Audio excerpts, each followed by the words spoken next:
26 de agosto de 2023, é o sábado da 20ª semana do tempo comum.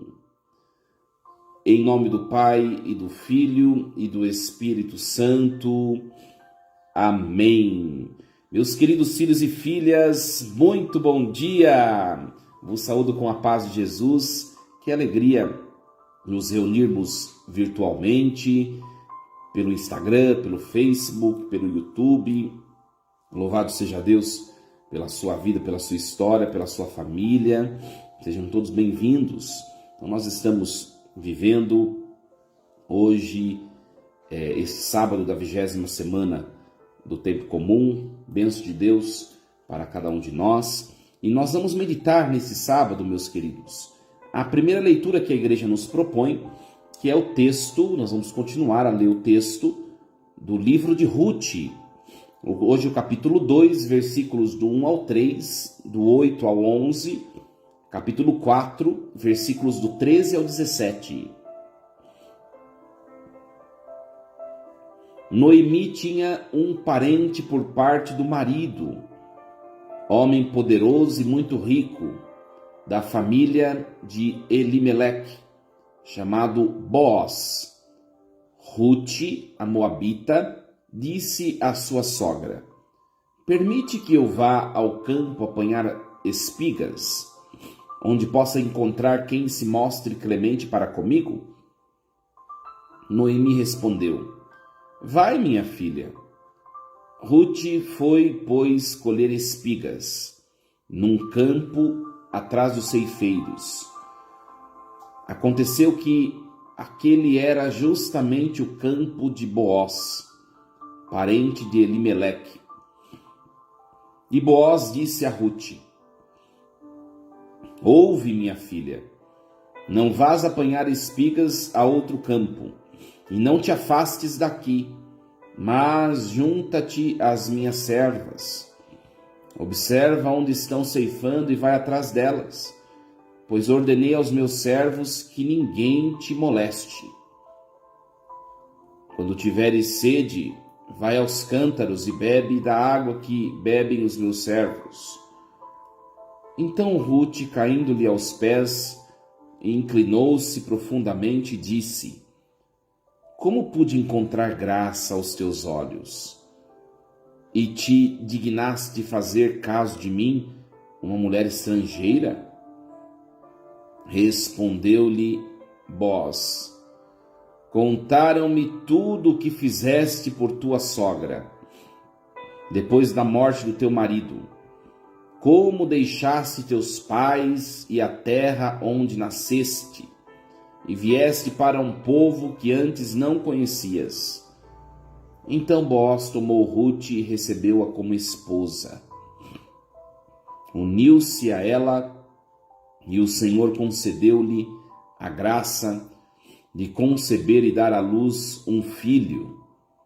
As mulheres diziam a Noemi: bendito seja o Senhor que não permitiu que faltasse um sucessor à tua família, e quis que o seu nome se conservasse em Israel, para que tenhas quem console a tua alma e te sustente na velhice, porque nasceu o menino de tua nora, que te ama e é para ti melhor que 7 filhos.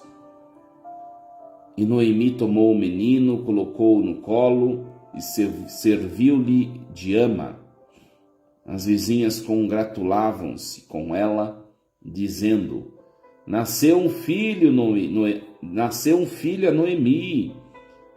E deram-lhe o nome de Obed, e foi o pai de Jessé, pai de Davi. Palavra do Senhor. Graças a Deus. Meus queridos, nós precisamos só recapitular um pouquinho o que nós refletíamos ontem, para não ficarmos perdidos no texto.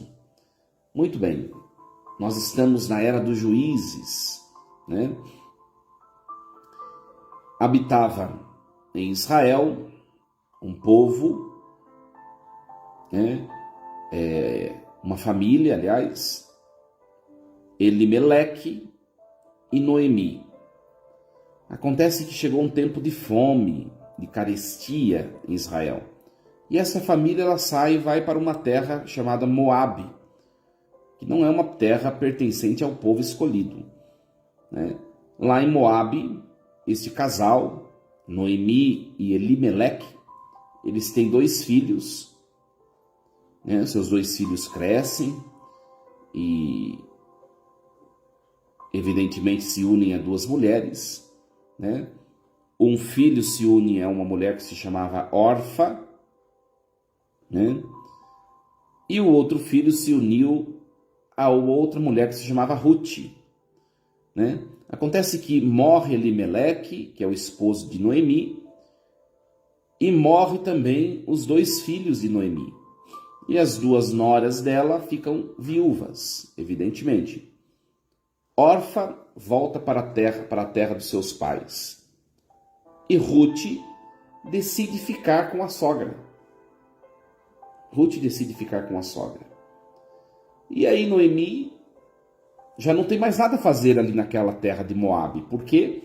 Porque lá na sua terra, Israel, lá em Belém, né, já tinha, depois de passado tantos anos, já tinha tudo voltado ao normal, a fome tinha passado. Aí Noemi decide voltar e Ruth quer ir junto com ela. E aí nós acompanhamos ontem tudo isso que o padre acabou de rememorar. E hoje é a continuação. Agora Noemi e sua nora, que é viúva, já estão em Belém, já estão em terra do povo escolhido, já estão em casa de novo, né? Só que as 2 estão sozinhas. O que fazer? Como elas terminariam seus dias sozinhas? As 2 agora sem filhos, porque Noemi teve 2 filhos, os 2 morreram. Inclusive, um era esposo de Ruth. O que fazer? Ruth também teve seus 2 filhos. E também morreram. A primeira coisa para nós refletirmos para a nossa vida, nossa história, meus queridos, é um texto muito bonito, é que nós não nascemos para sermos sozinhos. É o primeiro ponto dessa reflexão. Nós nascemos para outrem, né? Quando a gente estuda antropologia, a gente usa bastante a palavra alteridade. Nós fomos feitos para outro. Primeiro nós precisamos ser de nós mesmos, para assim sermos de outrem. Ninguém foi feito para viver sozinho. Isso é muito importante nós entendermos. Quando Deus cria o ser humano, Deus cria o ser humano para alguém, para o que está fora dele. Deus cria o ser humano para a criação. E depois de criar a mulher como parte do homem, Deus cria o homem para a mulher para o homem. Nós não nascemos para ser sozinhos. Inclusive, isso é um ponto muito importante para a reflexão do celibato, né, clerical. O celibato, ele é uma morte na vida daquele homem que se entregou a Deus. Não é algo que segue a natureza. A nossa natureza, o nosso ímpeto, nós somos feitos para outro. Então é um despojar-se, não é algo natural, é um despojar-se, né? O celibato. Mas isso aí fica para outro momento, para outra reflexão. O fato que, meus queridos, nós precisamos aprender a lidar bem com essa autoridade, a alteridade, com essa outra pessoa, com essa pessoa que está além de mim. E aí entram as dificuldades humanas. O relacionamento de Ruth e de Noemi é uma perfeita demonstração de que é possível nós convivermos com aquilo que é diferente. A sogra e a nora, Nós vemos que Jesus ele já coloca até uma anteposição de uma e de outra, que não é recente no nosso tempo esse tabu, né?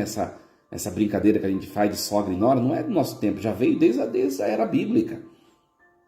E aqui o texto bíblico está falando assim: quando nós somos de Deus, nós conseguimos romper todo e qualquer preconceito.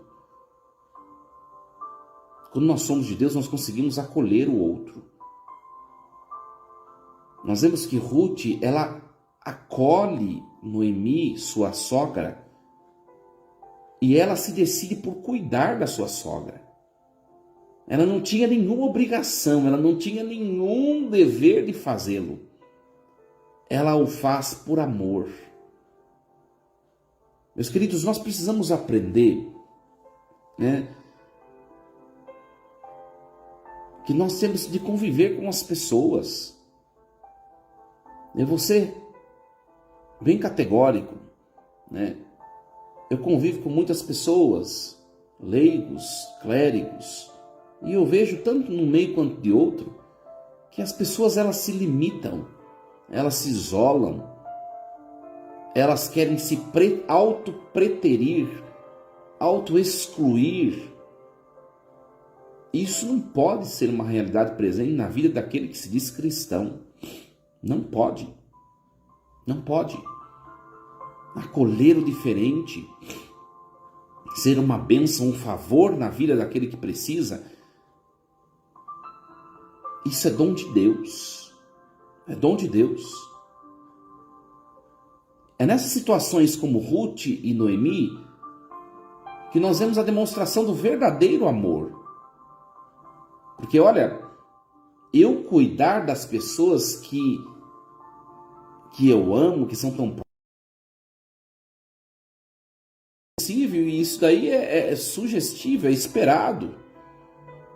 Mas agora uma nora cuidar da sua sogra, uma nora que é Ruth, deixar a sua cidade, o seu povo, os seus costumes, sua cultura, os seus projetos, as suas coisas, sua casa, sua família, para ir com a sua sogra na terra dela, só para cuidar dela, é uma demonstração perfeita do que é o amor de Deus. A gente precisa evoluir no ato de amar. Pare de amar somente quem te ama. Pare de buscar somente quem te elogia. Pare de buscar somente quem te valoriza. Ou de estar com quem se valoriza somente. É preciso enfrentar o diferente, enfrentar o custoso, enfrentar o desafiador e vencê-lo com o amor que vem de Deus. E vencê-lo com o amor que vem de Deus. Qual a outra coisa que a gente aprende com esse texto? Né? O que acontece no texto de hoje? Vamos pensar um pouquinho. Tá? Eles chegaram lá na terra de Israel. E aí Ruth, ela era viúva. Ela jovem, ela era viúva. Ela precisava procurar alguém. Ela precisava estar à vista de alguém. Lembrando que os homens é quem desposa. Os homens é quem escolhe por esposa naquela época. Né? Então ela pede para Noemi: permita que eu vá ao campo apanhar espigas. Ou seja, permita que eu vá me mostrar. Permita que eu vá no campo colher espigas. E Noemi diz: vai, minha filha. Vai, minha filha. Segunda coisa que a gente tem que aprender. A primeira coisa, lembram? Nós não nascemos para viver sozinhos. Nós nascemos para o outro. A segunda coisa que a gente tem que aprender com esse texto, que a gente precisa arregaçar as mangas e ir de encontro com aquilo que a gente percebe que a gente precisa. Ruth percebia-se tão sozinha, embora cuidando da sua sogra, mas como mulher ela se percebia sozinha. Ainda era possível ela ser desposada por alguém. Esse alguém não ia cair do céu lá na casa da sua sogra, onde elas moravam. É por isso que ela sai e vai para o campo apanhar espigas. Esse sair representa: eu vou em direção àquilo que eu quero, que eu preciso. Meus queridos, tem muita gente que fica esperando as bênçãos vir de Deus e cair do céu, e as coisas não acontecem desse jeito. A gente precisa rezar, pedir para Deus as coisas, sim, mas o que depende de nós, nós precisamos arregaçar as mangas e ir atrás. Vou dar um bom exemplo, a semelhança de Ruth. Se você está solteira, o tempo passa depressa. Você quer encontrar alguém de Deus? Arregaça as mangas, vai ao encontro. Se você ficar trancado na sua casa, você não vai encontrar ninguém. Não vai encontrar ninguém. Se você continuar com essa mentalidade tão fechada, você também não vai encontrar ninguém.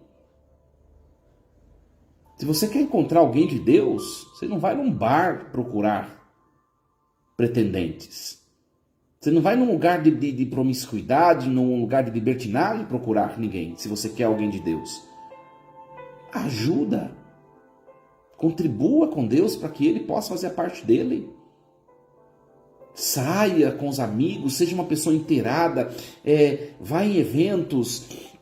Eu quero alguém de igreja, padre. Vai em eventos católicos, vai em não sei o que. Nós vamos agora promover aqui na nossa paróquia, né, uma caravana para um evento de shows, que eu esqueci o nome, né? É oportunidade, né? Como essa. Eu estou dando um exemplo, mas isso vale para qualquer situação da nossa existência, minha gente. Toda e qualquer situação. Por exemplo, você está doente no seu corpo, está na hora de você procurar um médico, né? Você não está bem na sua fisiologia, está na hora de você começar a fazer exercício físico. Você está esperando o quê? Está esperando vir o pior? Sem exercício físico, nós padecemos. Você está esperando vir o pior? O que você está esperando? E tantos outros exemplos o padre poderia dar. Você sabe que o que vem na cabeça eu falo. Tantos outros exemplos. Ai, padre, eu quero ser uma pessoa próspera. Tá, se você não arregaçar as mangas e não começar a trabalhar, você não vai ser. E quer uma vida cômoda, uma vida parada. Como é que você vai ter uma vida, né, uma vida próspera, uma vida promissora, se você continua preguiçoso desse jeito? E tantos outros exemplos a gente poderia usar. Tantos outros exemplos.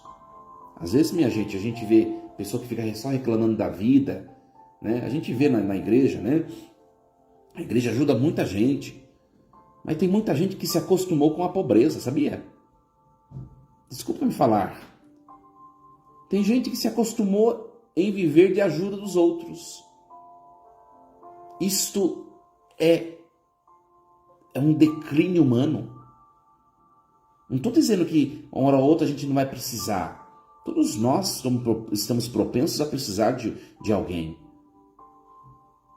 Mas tem gente que se acostumou na vida baixa, no quão pequeno. Você nasceu para ter coisas grandes. Deus é o Deus da abundância. Meus queridos, Deus não é o Deus, né? Não é um Deus da escassez, do pequeno, do modesto. O nosso Deus é um Deus da abundância, é um Deus da providência, é o Deus do grande. E nós precisamos almejar isso, mas a gente precisa mudar a vida. Você está vendo que a sua vida está num ciclo? Você vive aquilo há quantos anos? Para de fazer isso. Seja uma pessoa diferente, mude um pouco e vai lutar pelos seus objetivos e transforme-se. Eu gosto bastante daquela frase, embora seja uma frase de autoajuda, né? Mas nós precisamos nos autossuperar, uma autossuperação. É o que Ruth fez. Ela disse claramente para Noemi: olha só, permita que eu vá ao campo apanhar espigas, onde eu possa encontrar quem se mostre clemente para comigo. O que ela estava querendo? Milho? Não. Espigas? Não. ela se viu tão jovem. Ela estava procurando alguém que a acolhesse como mulher. Não tinha nada errado nisso. E quando ela vai lá, ela nem sabe, mas ela estava colhendo espigas no campo de um homem rico que se chamava Boaz, que era parente do marido de Noemi. Boaz era parente do marido de Noemi, Elimeleque. E Boaz a recebe como esposa, diz o texto, né? Claro que o texto é bem sintético, né? Mas eles devem ter ficado num galanteio, né? Eles devem ter se conhecido um ao outro, eles devem ter se conversado. Por quê? Porque as coisas, elas não são da noite para o dia. As coisas precisam ser empreendidas. Só que se você não der passo, não começar, você não vai. Você não vai. Ai, padre, eu preciso emagrecer, que eu estou com meu colesterol, que eu estou com a minha diabetes, que não sei o quê, não sei o quê. Tá bom, e o que você está fazendo para poder emagrecer? Ai, por enquanto nada, tá bom. Logo, logo, a senhora morte bate na sua porta e não dá tempo. Arregaça as mangas e vai depressa. É para hoje, ou melhor, é para ontem algumas coisas. É para ontem algumas coisas. A vida próspera, a vida promissora, ela não é para gente preguiçosa, gente devagar, gente sem iniciativa. Tem projetos, tem sonhos, vai lá e luta e persiga o que você quer. Vai chegar um ponto que você fez o que você tinha que fazer. Já não depende mais de você. Depende da circunstância, depende de Deus, depende de pessoas, mas pelo menos você fez o que você tinha que fazer. Mas tem gente que nem isso está fazendo, minha gente. E pode ser um de nós, eu, você. Você está fazendo o que você precisa para você, para sua família? Ai, padre, meu casamento não tá muito legal. O meu marido já não se interessa mais por mim. Eu não sei o que, não sei o que. Às vezes a gente olha algumas mulheres e dá vontade, vou ser bem categórico, que vocês sabem como é o meu jeito. Dá vontade de falar assim: minha querida, dá uma olhada para você mesma. Se coloque no lugar do seu esposo. Você estaria contente se você fosse ele e estivesse no lugar dele? Mulher, você precisa se cuidar. Você precisa ser uma pessoa, o reflexo de Deus no seu lar. Você precisa ser uma pessoa, é claro, debaixo da santidade que vem de Deus, mas uma mulher que para o esposo desperte sensualidade, porque isso faz parte do casamento. Seu esposo já não liga mais para você porque você não desperta nele nenhum interesse. Você não se cuida, você é uma pessoa que não se cuida, que não vai atrás das coisas do autocuidado. Você não cuida do seu casamento, você caiu numa rotina que já não agrada mais a ele. Eu poderia dar o exemplo contrário também. E vem, minha gente, viu? O confessionário vem. Né? Homens que caem em vícios, em outras situações, por quê? Porque as esposas já não querem se entregar mais a eles. O que eu falo para a pessoa? E eu falo. Você é uma pessoa prazerosa para sua esposa? Você é uma pessoa cheia de ternura para com sua esposa? Valoriza ela como mulher, como pessoa? Você proporciona, sobretudo na relação conjugal, sexual, prazer à sua mulher? E a gente, olha minha gente, às vezes o padre no tribunal da reconciliação, no atendimento, às vezes o padre tem que se tornar sexólogo. Ensinar o marido que ele precisa não pensar somente nele, que ele precisa pensar, ele precisa dar a vida para a esposa também precisa sentir-se querida, amada, sentir prazer, sentir-se valorizada, não só ele. A gente precisa se tornar psicólogo. Então as coisas vão caminhando, vão fazendo, sabe? E as coisas vão entrando num círculo que às vezes a gente não consegue sair porque a gente não quer mudar. A gente não quer mudar. E aí nós vemos hoje o desfecho dessa história, né? Ruth, ela se encontra com Boaz e ele acolhe-a como esposa. Valeu a pena o que ela fez. Valeu a pena ela ter ido naquele campo colher espiga. Valeu a pena, minha gente. Tem coisa que quando a gente deixa de fazer, a gente perde grandes oportunidades. Sabe aquelas situações que a gente não sabe, aí faço isso ou não, né?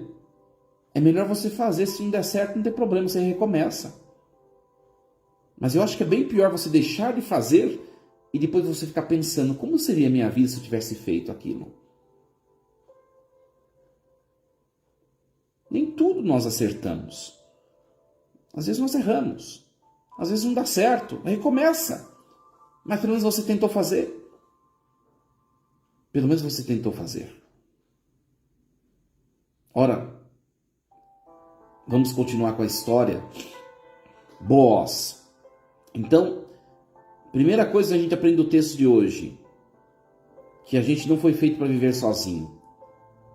Ruth acolheu sua sogra e ainda assim ela precisava de alguém que a tratasse como esposa. Ela foi buscar, ela não podia viver sozinha. A segunda coisa, a gente precisa arregaçar as mangas e ir atrás do que a gente quer. Pare de ser uma pessoa preguiçosa. Levante, vai perseguir o que você deseja. Ter na sua vida profissional, você quer crescer, você quer fazer alguma coisa, você tem que arregaçar suas mangas e fazer alguma coisa. Aí, padre, eu quero crescer na minha empresa. Tá? Você está estudando? Fazendo uma pós? Por que não um mestrado? Ai, padre, não gosto muito de estudar. Pois é. E quem disse que estudar é sempre prazeroso? Nem sempre. Se você não se esforçar, você não vai conseguir o que você quer. Não se acostume na zona de conforto.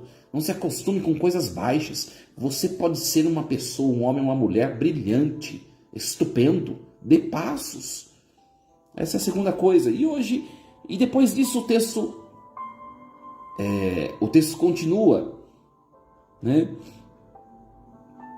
Ruth, ela agradece a Boaz enquanto ela está no campo, né? Olha a frase dela. Por que ela agradece? Porque ele permitiu que ela continuasse tirando espigas lá no seu campo. E ainda disse, não vá em outros campos não, tá bom? Continue tirando espigas nesse campo e também pode beber água junto com meus servos. Fique junto com eles, se enturme. Olha que simpatia, Boaz, né? Olha que simpatia. E aí ela agradece. Como eu pude encontrar graça a teus olhos e te dignaste fazer caso de mim, uma mulher estrangeira? Ela reconhece que ela não tem sangue. Ela não tem sangue do povo de Israel. Como você está me tratando bem, Boaz? Muito obrigado. A terceira coisa que a gente aprendeu com esse texto. Logo vem a quarta. A quarta eu acho que é a mais bonita do texto de hoje. Aguenta firme aí. A terceira coisa que a gente aprendeu, que a gratidão, ela edifica relações, ela edifica ambientes, ela edifica corações. A gente precisa saber, minha gente, valorizar no outro o que o outro tem de bom. Ruth olhou para aquele homem e ela reconheceu a sua solidariedade, ela reconheceu a sua simpatia, o seu carinho, a sua hospitalidade. Eu vou fazer uma pergunta, você se responde para você mesmo. Você que é esposa, qual foi a última vez que você olhou para o seu esposo e elogiou alguma coisa que ele fez, ou o elogiou por um jeito que ele é, por algo que ele é? Qual foi a última vez? O contrário também, você esposo. Ou você deixou para valorizar depois, quando já não tinha mais jeito? grande pergunta para nós. Nós temos que ter pessoas, aliás, nós temos que ser pessoas, de gratidão. Valorizar. Quem convive comigo aqui na minha paróquia, sabe, minha gente, eu procuro refletir muito essas coisas. Procuro refletir muito. Quem convive aqui comigo na minha paróquia, não que eu seja modelo para isso, mas isso aí eu me atento bastante sobre esse ponto, eu me atento bastante, né? Eu sou uma pessoa muito exigente. Eu sou uma pessoa muito exigente. Ainda mais com as coisas de Deus. Eu penso assim, né? Quando eu quero fazer alguma coisa para mim, eu procuro fazer o melhor que eu possa. Agora, se eu vou servir a igreja, que no fundo eu estou servindo a Deus, eu tenho que fazer o mais do que o meu melhor. Eu penso assim. As pessoas que convivem comigo sabem que eu sou muito exigente. Coisas mal feitas, eu vou até a pessoa e repreendo a pessoa. Claro que a parte, quem convive muito de perto de mim sabe muito bem, eu sou muito exigente com as coisas de Deus. Mas eu procuro valorizar também as pessoas. Nossa, que bonito ficou. Nossa, como você cantou bonito. Nossa, como ficou bonito tal coisa que você fez. Olha como o rito ficou perfeito. Olha como você falou bonito. Olha, não sei, poderia dar vários exemplos. Mas algumas sutilezas de gratidão, pra gente tanto fez. Mas para o outro é um incentivo, para o outro é um engrandecer, para o outro é uma energia, uma fortaleza. Você na sua casa seja uma pessoa de gratidão e de elogios. Seja uma pessoa de gratidão e de elogios. Só sabe criticar as pessoas que moram com você, que trabalham com você, que convivem com você. Só sabe criticar, só sabe ver o que é ruim. Só sabe colocar às vezes as pessoas para baixo. Com seu mau humor, com seu jeito de ser. Olhe para as pessoas e veja a bênção de Deus que é ter essa pessoa perto de você, por pior que ela seja. Valorize, elogie, diga muito obrigado por você existir, olhe nos olhos, sobretudo quem é casado, quem tem filho, olhe nos olhos, você é importante para mim, você é maravilhoso, você é maravilhosa, você é um abençoado.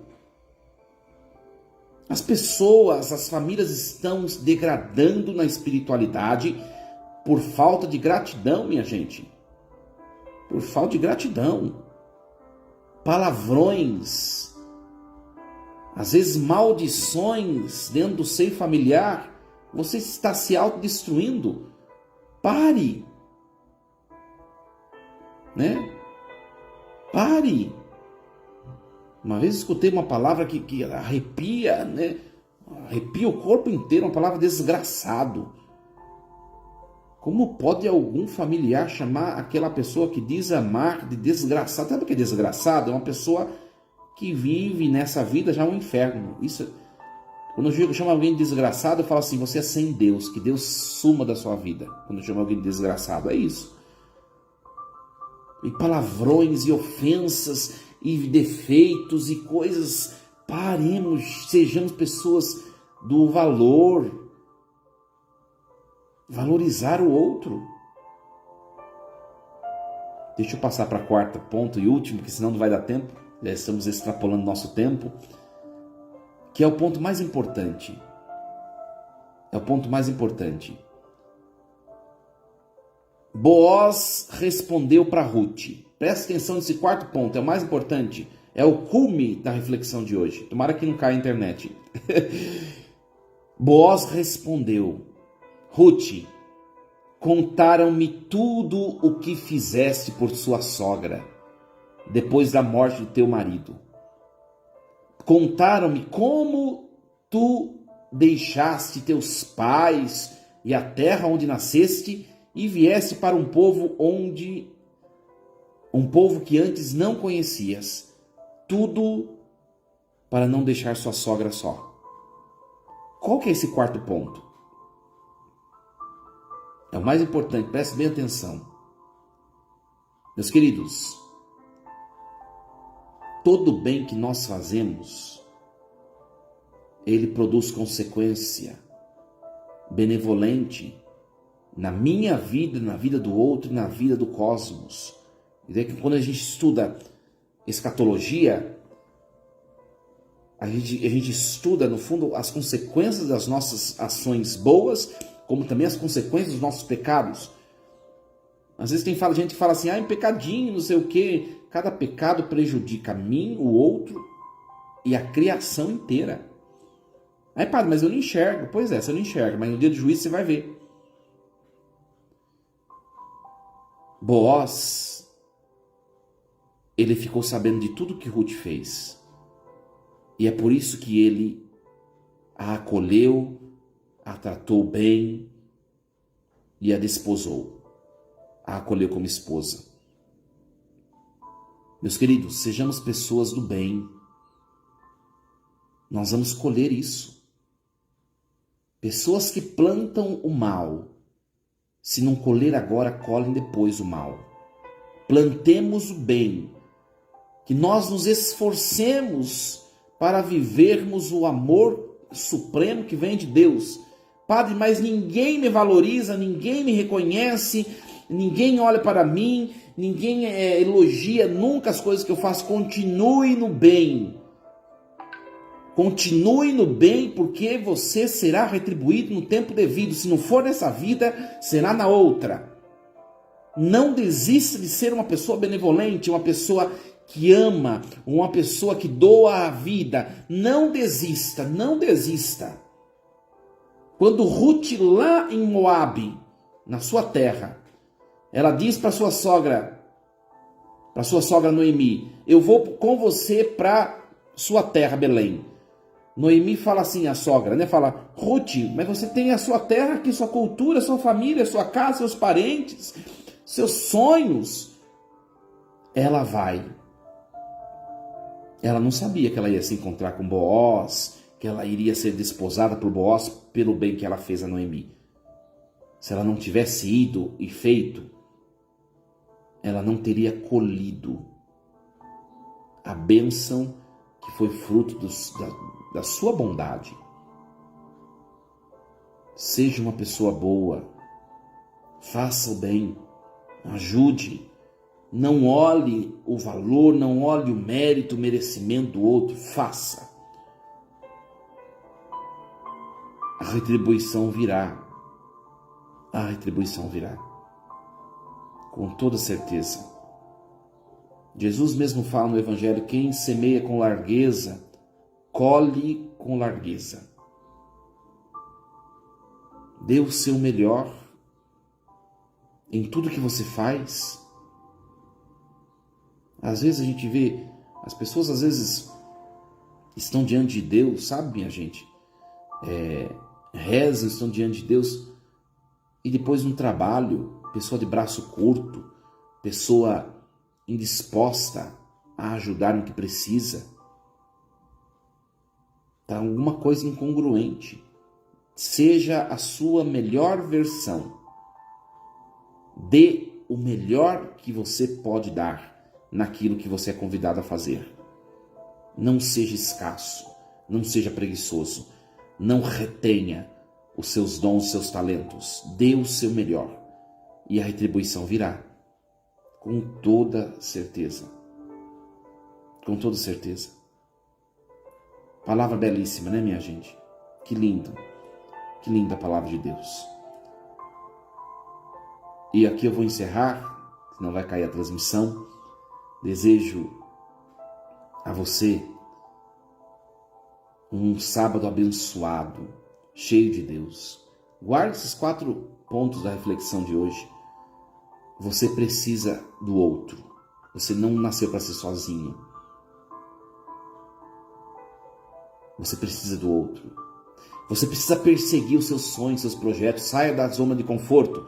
Arregace as mangas e vai atrás. Você precisa ser um homem, uma mulher de gratidão. Pare de valorizar os vícios, os defeitos. Valorize o que é bom. E você precisa não desistir de fazer o bem. Mesmo que não esteja sendo reconhecido hoje, agora. Continue firme. 4 pontos para você refletir.